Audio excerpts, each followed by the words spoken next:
wanyalo wacho mar loyo chuny ng'ato. Sani wadhi e yiero maduong'. Oganda mathoth osepenjore ni to dhi bedo nade ka Gwambo onge, ka Baba onge e yiero mokwongo, ka thoth yiero mosebedo yudo ka entiere mapile. Ere yo moganda anyato josiasa nyalo tiyo godo mondo mi olo chuny jowetegi ka ok ji odhi e gagoko mar kelo kwe pacho ka? Lydia, ka taya otho to mudho otwere, to ne ok ing'eyo ni tayano dhi tho e sechego nyangile, to nyaka kawi thuolo matin kidwa paro ni to en cha kubrida cha ni kama nade, nyaka bagni matin kaeto wang' bing'e ni kong'iyo gi mudho matin to wang' koka dwa chalo gima dwa neno matin. Kaki neno wani e studio ni to teche gi charo wang' wani ka stimo lal sani to dhi kawi gimoro dakika achiel ka pok ifwenyo ni kari nyalo nene mudho. Koro mano e kama wantie. Ng'at mora mora matemo wacho nong'eyo gima dhi timore sani. Awinjo e liel kacha ka josiasa koni ODM wadhi chung' wang' achiel. Ng'at mong'eyo kata ODM dhi chung' wang' achiel, ng'at mong'eyo gima kiny mar ODM onge, nikech wuoche jakom onge ng'at manyalo rwako pacho ka. Iwinjo ka chako ni seche kaka wacho ni jakom ne ng'ama thuon to ne en Agwambo. Koro kipenjo ni to ere ng'ama nyalo bedo Agwambo, jomodongi wan gi josiasa. Ang'eni mbaka jakom en mbaka ma ok bigo sani kende. To chakre dwe ni te iwabiro go mbaka jakom, kendo nyaka Disemba pod mbaka jakom ema biro gore, dwe mar ariyo pod mbaka jakom ema biro gore. Mano nyisi ni fuok moweyo ok en fuok, en bugo. Mar ariyo, wajawacho kaka wanene kocha ni ka ok ochuni to kilose. To kineno kolose to tieno chune. Bedo ni josiasa gi nyol loso e fuok modong' no ni to ere ng'ama onego kaw kar jakom, ang'o monego beni timore, nyisi no chuno gi to ntiere mbaka madhi nyime.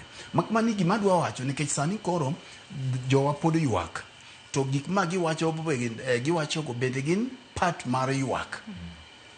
Gima dwa wacho ni party chalo gima ne otimo gima ber mar bedo gi acting party leader, thuolo manyo gimiyo Oburu Oginga mondo mi gibi gigo mbaka mondi, nikech ing'eyo ni Oburu Oginga kiweyo bedo ni en omin jakom to ji mang'eny cha ne wacho ni ODM en Raila to Raila en ODM. To kaka ng'at manyocha ne sundo jakom paro, nikech gima samoro ji ok ong'eyo ni trustees mag ODM gin ng'a gini. Nikech trustees magi e jok ma ochung' minyalo de ka party odhi marach. Achiel kuomgi en Dr. Oburu Oginga. Machielo en senator machon kata attorney general machon Mabusia. Mar ariyo en jaduong' Kawino. Aparo ni Agnes Zani ben achiel kuomgi. Gin dhano abich. Koro aparo ni ne en wisdom mar party kaluwore gi seniority mar Oburu. Bedo ni ike thoth to gi thuolo mosebede mondo mi obedie kanyo konyalo chiwo direction ka pod ok gidhi e NDC. Kech ing'eyo ni ODM oting'o josiasa matindo to ntiere ywaruok kata laro nget manyocha nochakore kata ka jaduong' pod ngima. Kweth moting'o Sifuna gi Babu gine nyok giwinjire wach. Eka ntiere bende kweth maneno ni wan to jakom tho kata Nyasaye okawe ka wanie sirikal. Koro miyo jok ma samoro nyalo biro gi injili machielo to gineno ka jogi dwa ni gigolwa kama mit ma wantiere. Koro siasa iwacho ga ni en mar interest. Ng'at ka ng'ato ywayo onget mana kama odwa ni mondo koyo chame godo mondo mi to bang' ka koro nyoyo sei piedhore, ka koro se piedhore maber ma oyiekore maber, kech sani ji nyalo wuoyo out of emotions. Ji nyalo wuoyo kaluwore gi mirima mantie, ma en gima oyie. Jadolo biro nyisi ni en gima is acceptable. Mondo mi ng'ato wachi ong'og chunye sani. Kose ng'ogo chunye eka gik moko biro settle. Kose settle maber eka koro wabiro ng'eyo bang' dweche 2-3 ni to interest, kech onge jasiasa man ga gi interest mar party kata interest mar jopiny. Siasa en about interest. Ng'ato ng'iyo ni tana ng'o mayude. Ka ntiere gima nyalo yude ODM kanyo to dhi miya bet. Ka gima nyalo yudo ni dhi yudo maonge to awuokie. Mak mana ni interest mar jopinye ma wakwayo josiasa wa mondo migi ket mbele. To gi interest mar oganda luo. Kaka jakom no keto interest mar oganda luo, manyo miyo wanyadhi. Manyo miyo Lydia kata kiwuotho kamoro, ting'eyo ni jakom nitie. No miyo luorwa nikech ne wa react nwawuoyo kaka oganda.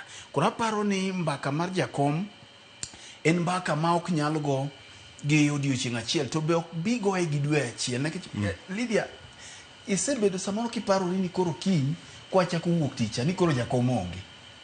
Ni koro jakom donjo, kaka nyocha nodonjo e rally, tiwinjo kochako ni aya. Tendawili. Magi gin gik mwabiro pare godo. Temomiyo king'iyo kaka dhano nyochot, nikech kawuono e odiochieng' achiel ma kopo nochopo malo taparo ni kaka koro jogo miye sapa mamalo kich jogo odwa deke ahinya. To nyisi ni e otieno mokwongo ma koro wabeti ni koro reality chako don ne wan. Jadolo biro nyisi ntiere stages mag grief mang'eny. Koro eka reality kaka wadhi chako fwenyo nyaka sama lose ni nitie joma pok oyie ne jakom otho. Moko kuom gi nyocha pok oyie biro nyisi mang'eny nyaka ne gine picha ne eka ne giyie. Moko bende ntiere kaluwore gi ng'ama jakom ne en, ma jomoko ne paro ni jakom en dhano ma samoro ok nyal to. Magi gin mbaka ma nyaka wago. Nitie ji mang'eny ma chunygi pod hinyore nyaka sama walose ni. Tadier mantie en ni sama wawuoye ni jakom koro onge kodwa e ringruok. Onge kodwa e ringruok, but ntiere legacy mag gik mane ochung'ne. Ndalo moko wago mbaka kaka wanene kama thoth, to en ng'at mane ma koro winjore bed kar jakom. En mbaka manogore mama wambe notamowa. Jopiny bende notamo. Josiasa go bende notamo. Emomiyo jakom nyowewa kama wanino. To mogik, Nyasaye machano ngima ng'ato. Sami nyuolo ng'ato, jok ma muma nyisi ni Nyasaye no fashion nowadays. Kata no predestine ndalo wa mwabiro betie mangimaka. Koro yo ma ji wuok godo e piny ka ema pogore Lydia. Ntiere ng'at ma samoro wuok e yo mar ajali, samoro ng'ato nyo nindo to dhi, samoro ng'ato bende nyawadgi ogoyo, samoro ng'ato tuo mako. Koro yo ma ji wuok godo en ni jakom nyo wuok e yo ma wuok godo ni. Samoro iloso gi ng'ato kaka koro waloso to kiny yudo ni ng'ato onge. Koro miyo magi gin gik ma mako piny. Nyasaye no geno no ne ni jakom nyaka ne bi wuogi, to Nyasaye no miye thuolo mar higni 80. At least Nyasaye no miyo kowa mowewa kamoro ma kata doko na chayo ncha ne nitie kuom oganda luo ahinya.